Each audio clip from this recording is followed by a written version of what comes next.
Welcome to K. Elizabeth Toasts, a podcast celebrating people who increase our quality of life. I'm your host, K. Elizabeth. Each episode is a heartfelt interview of a remarkable person making lives better through one of the 5 social determinants of health. The World Health Organization says these social determinants can impact up to 55% of our health outcomes. That's more than our lifestyle choices and medical care combined. In this episode, we are focusing on the social determinant of economic stability. Give a listen if you are in need of a dopamine hit, or if you like toast, because this toasts for you. My name is Alex Fisher. My pronouns are they, them, and I wear many, many hats in the world. Including professional cheerleader. Exactly. I feel like that's my main title. Anything I do, I'm very much a cheerleader. I have been a lifelong helper, sort of born out of trauma, and slowly but surely, I just created this really beautiful community around me, and they support me, and I support them and their efforts, and it's really, really magical. I was thinking of all of the things that I have been a part of or created and done and helped with, and like over the last probably 15 years, and like the thread that kept being all through, like following me all throughout those experiences, was that I wanted to make a difference in the community that I was working with or the work that I was doing. So I owned and operated a wedding planning business before queer marriage was legal in the United States, and sort of took it on to do trainings for people and help the vendors that are here and did have open hearts and wanted to learn. I held trainings about how to work with LGBTQ plus clients and how to show that you are an affirming business. And Lavender Home Services was a company that my partner Ethan founded that not only served LGBTQ plus folks as clients, but also served the folks that were working for Lavender and with Lavender. So the starting pay that we started everyone off on was $20 an hour, regardless of experience. Our team was very much also like neurodiverse, and both Ethan and I are also neurodiverse. So we really wanted to create an environment that felt safe in all the ways. Can you talk a little bit as well about how you landed on $20 an hour? Because that's not normal. No, it is not. So Ethan's background is social work. So he has a master's in social work and is deeply committed to community wellness, essentially. When I heard you talking about the determinants of health in communities, I love that, because that through Ethan is how I knew what that was.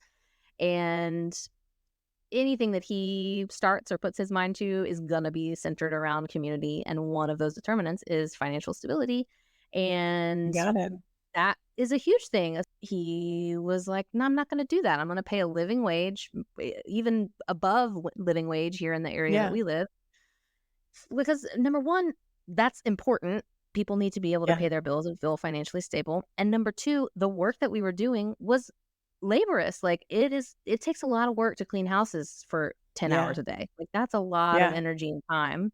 We want to compensate fairly for that. And the average wage for home care is like $9 an hour, which is pitiful. Like that is unreal, unlivable. Like you can't make a living doing that. So we really just wanted to take some of that stress off of our team and let them know that the work that they do in the world and who they are in the world is very valuable.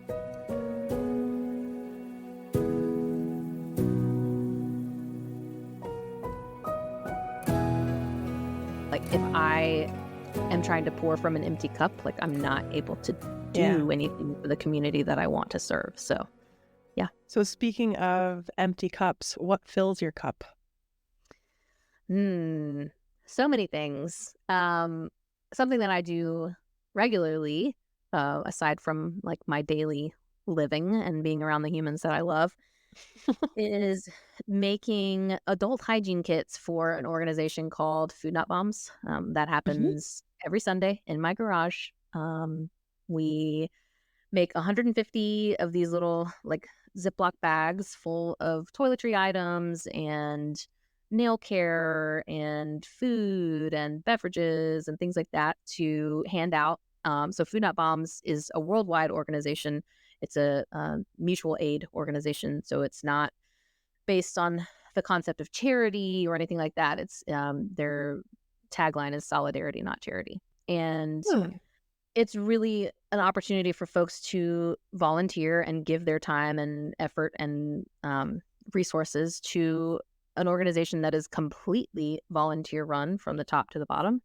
Yeah, the work that we do serves the unhoused community here in the area. And every Monday, without fail, rain or shine, even on a holiday, we are out there serving a warm meal. We are handing out hygiene kits. We're providing access to um, clean needles and condoms and all kinds of things to help folks in that space use the things that they are needing to use without shame or guilt or anything like Yeah. that. Like we're providing Narcan and all different types of things. And then we also have giant bins of clothes and toys for the kids that come to go through and pick out.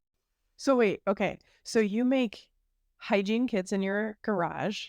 Yes. A buddy of mine, a fellow community member, comes over to my house every Sunday. And we have a little assembly line set up, and I have bins upon bins of all of the things that we put inside of these bags each week. And we just chat and go through the line every other time and make around 150 of those each week. And they get handed out that following Monday. That feels really powerful, not just because like the thing that we're doing and creating is really impactful, but also just being in community with a buddy, being able to share a Yeah. space as we do this work together and talk about our lives and how things are going with us. I like it. Yeah. Where did these bins upon bins of things come from? All of the humans. So a lot of the things that are donated to us are folks who are able to pay for new items. So, like new bottles of like travel size lotions or soaps or prepackaged snack foods, things like that. So, we do get a lot of donations directly from those folks. And then we also have a lot of community members who maybe aren't able to monetarily contribute by purchasing new items, but have things around their home that they're not using. So, a lot of folks that we work with do like travel for business or something like that. And they're like, hey, I've gathered all of the toiletries from all of the hotels that I visited in the last Yeah. year. Can I bring them to you? And the answer is always yes. Because the need is so pressing, no donation is too small and it takes everyone. So Yeah. what goes in these bags? Some of it varies, but pretty consistently we have toothbrush, toothpaste, and some sort of floss, then soap, another toiletry item like lotion or conditioner or something like that, chapstick. And then we have a savory food like a bag of peanuts or a chip bag or a cracker pack, and a sweet item. So maybe like a chewy bar or a pack of Oreos. And then we have drink mixes like Crystal Light or something that you can mix into a bottle of water. A lot of the times, the water that unhoused folks have access to tastes terrible. So Oh, being able no. to put a flavoring into that water to make it a little more palatable is super helpful.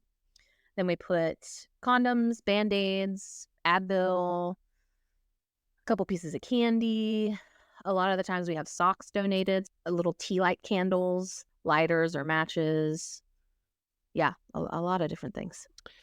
Tell me about the tea lights. Why are those helpful? Yeah, tea lights are super helpful for a lot of things. So sometimes they're used for like sterilization. Any amount of like flame is able to sterilize a thing. Mm-hmm. It's also super helpful for fire starting and Mm-hmm. keeping things warm, and also serving as just a source of light at night. So yeah, lots of different uses for that. Thanks for that. Yeah. So you create 150 of these every Hmm. single week. Yep. And then what do you do with them? I personally deliver them to one of the Food Not Bombs headquarters for storage. Every Monday, those crates of bags are taken to the Monday share and handed out as folks come to get their warm meal. Amazing. Yeah. Takes all kinds. I definitely want to emphasize, like, the work that we do takes so many humans. Like, it is not Mm, just this, like, singular me and my buddy making these bags. It's like all of the people that donated, all of the people that gather the donations, all the people who are organizing the weekly share and cooking the warm meal and gathering other types of mm, donations. And there's also folks who make kid hygiene kits. So little bags mm. with toys and school supplies and candy and snacks. It's a huge undertaking, and it requires a lot of humans who are willing and able to do the thing and show up on a regular basis. So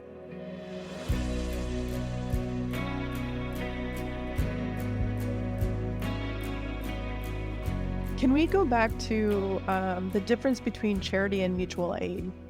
Could you yes, describe that? absolutely. So charity, right, is sort of this idea that I feel bad for somebody, and so I'm gonna dig deep into my pockets and, give because it's charity and it feels good. And like Yeah.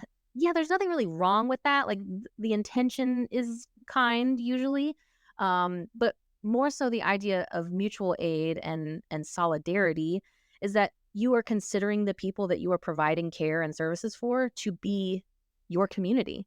Like it's not, Mm, oh, I see this unhoused person, I feel bad for them. Here you go, person, poor you. It's more like, no, I'm in community with you. Like, how can I help? What do you need? Let's figure this out yeah. together, instead of really assuming you know what someone needs or what a community of humans is needing. It's more so going to the community as your community and asking, what is it that you need and how can I Yeah. help?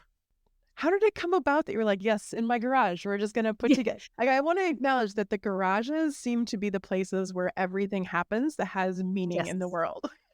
Absolutely. That's a great question. When I moved to Greenville, South Carolina, I knew that I wanted to be involved in some sort of community care. Hmm. And I realized through a handful of connections that we had a Food Not Bombs location here. So reached out to them through a friend of a friend and asked how I could help. And at the time, it was more so like one-off things or doing a fundraiser for with my community and gathering Hmm. funds. And then the more active I became in that Food Not Bombs community, the more I realized like what the needs really were day to day and week to week. And Hmm. at that point, it was like rolling into COVID. So the thing that I Oh, was yeah. able to provide was my partner Ethan has a truck, and I was able to go to lots of grocery stores and gather food that was about to be thrown away or wasted, and gather all Mm, of that food and take them to the Monday shares for Food Not Bombs mm, to then disperse that food freely to whomever was there. So really that was how I started getting more involved, was by providing that, because at the time I wasn't working and that was the thing that I was able to do. And what started out as like a couple of boxes turned into like pallets of food because they realized that we wow. were going to be consistently picking it up. Yeah. And it also turned into like non-perishable, like holiday themed items. So like toys for kids and decorations and stuff. Wow. And it really, yeah, it just grew from that. I'm just thinking about how, like you're talking about, like, I didn't have anything except a truck, Mhm. and then it just continues growing and getting bigger. Yeah. At any point in time, did you feel like you were doing something that was extraordinary? Hmm. I don't think I would use the word extraordinary, because to me it just is like, this is a thing that I want to do and makes sense to me, and I hope that other people do the same thing everywhere else in the world. The thing that I more so felt was like, this is impactful. Like this is Yeah. directly affecting the humans that we are serving. So if I can do that and it's fairly easy for me, of course I'm Yeah. gonna do that. Oh, well, I do wanna acknowledge that's not normal. Like, can I Okay. just take a moment and just acknowledge that and say, I think that I think you're downplaying the graciousness, the heartfeltness, the um, just the willingness to give of yourself in that. Mm. I don't want to overlook that. That's not normal. I just want to acknowledge that it is, and it's not normal in the best of ways. Right. Um, Totally. Yeah. yeah, Hearing you say it's not normal, and my brain was like wanting to do the thing where it's like I fall all over myself, and I'm like, no, no, no, it's not a big deal. I just said, okay, like I'll receive that, which is really yeah, hard because I, truly, it's just like I wake up and do the thing. It's just not a thing that I really have to think about, and I, yeah, I guess it's not normal, which is a shame. I think more people. I mean, the world would be drastically different if more people just woke up and did the thing. did the thing. Yeah.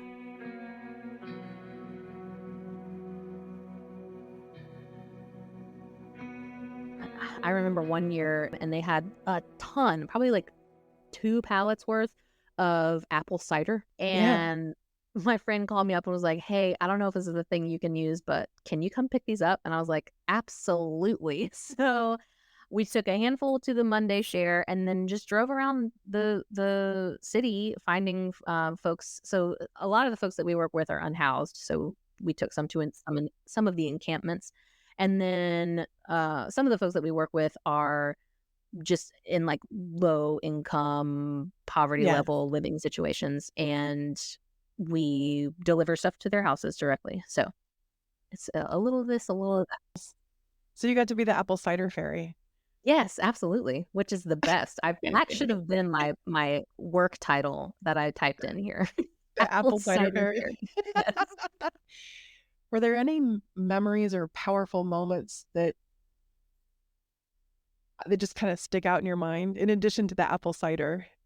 Yeah. So another thing that we do through Food Not Bombs is ask the community connected to Food Not Bombs what their individual needs are. So at any Yeah. given time, we have a list of rolling needs that we need all of the time, and then a separate list of individual needs, like this person needs work boots in this size, or this person needs a crib for their newborn baby, things like that.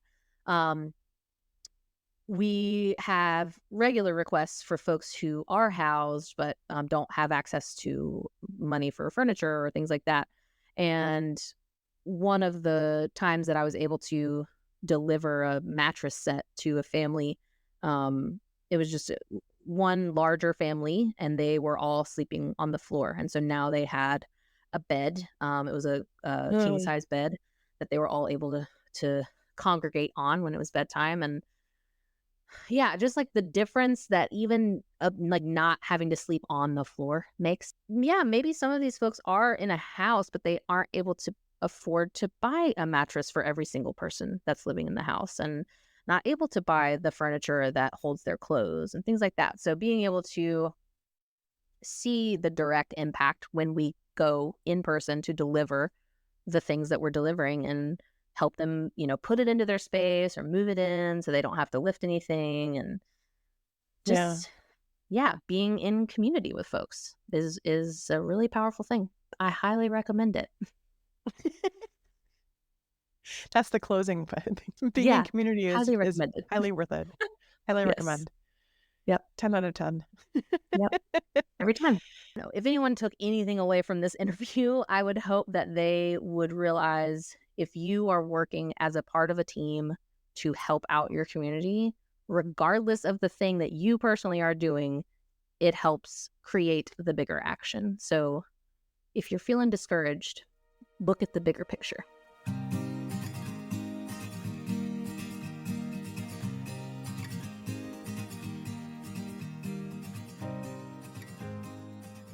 Is there anyone that you would like to toast or recognize for how they've improved your life?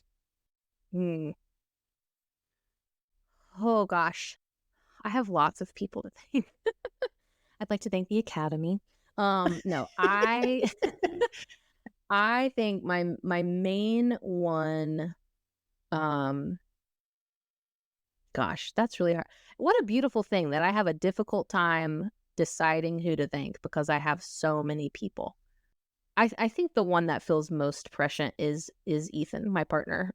He has just always been that visionary human that's like, I see a need. I'm going to make a thing. And then he does. And the follow through is just immaculate. It's amazing. No notes. He's just the most incredible human. And so, yeah, I'd love to toast Ethan for reminding me that it is possible to see and make a difference in your community just by having a big idea and doing that. Cheers to Ethan. Yeah.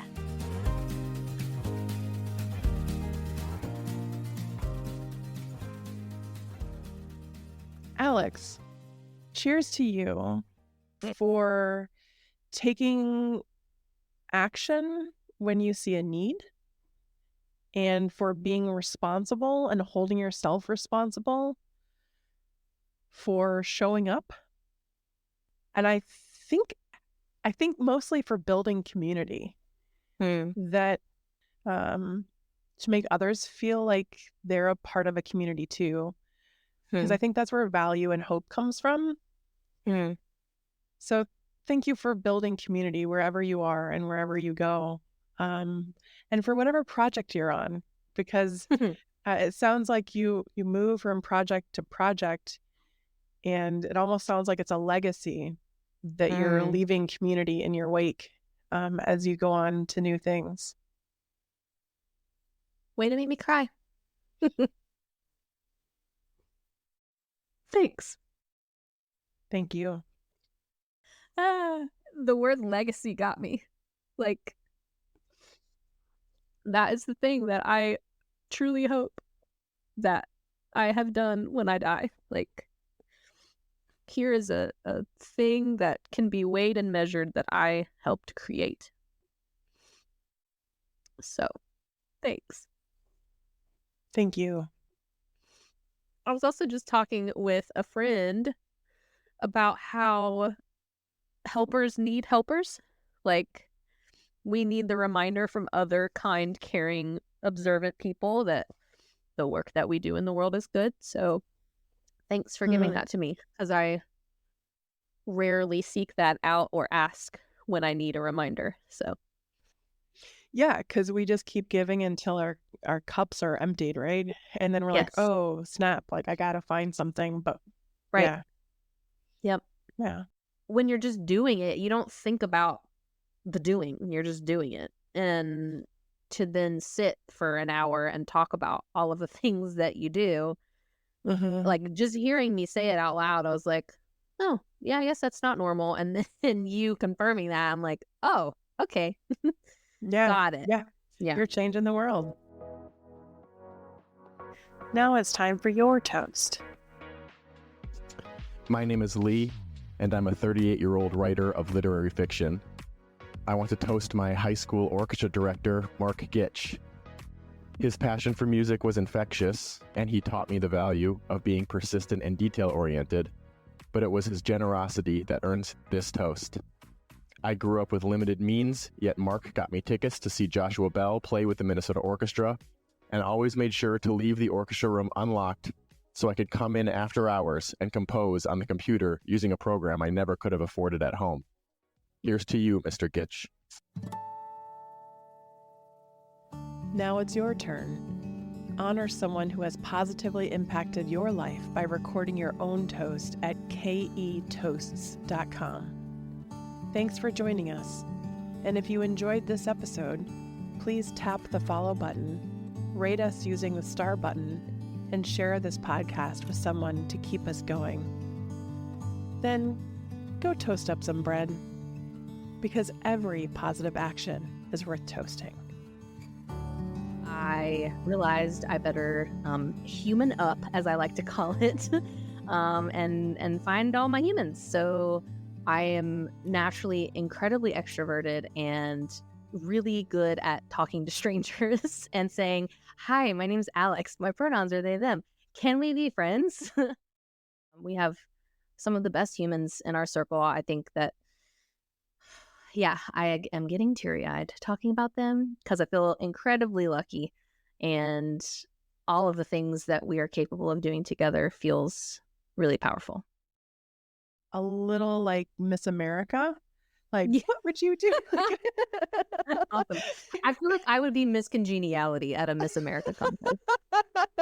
Yes. That It sounds takes all awesome. kinds, right? It does. And so I'm actually currently in school part-time to become a sign language interpreter. I'm a deaf worker. Like, that's my trade. I am a deaf doula and a medium and an intuitive healer. Why didn't we talk about that? It just didn't come up. So yeah, that's what I do for a living. But yeah, so I sit with people's grief for a living. Which is beautiful. I love it. I could talk about death forever. I'm happy to come back and talk about that too. Yeah, will you come back? Yeah, totally.